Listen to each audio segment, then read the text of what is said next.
سلام. اومدید توی باغ؟ خوش میگذره خوشگلای من؟ کوکو نزن لیلیو. دوستید با هم دیگه؟ و چرا میزنی؟ ای بای ای بای ای بای.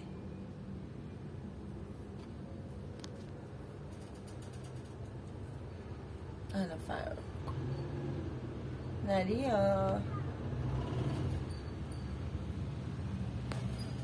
تا آخه از اینجا بگیرم تو خدا از اون لالالایا.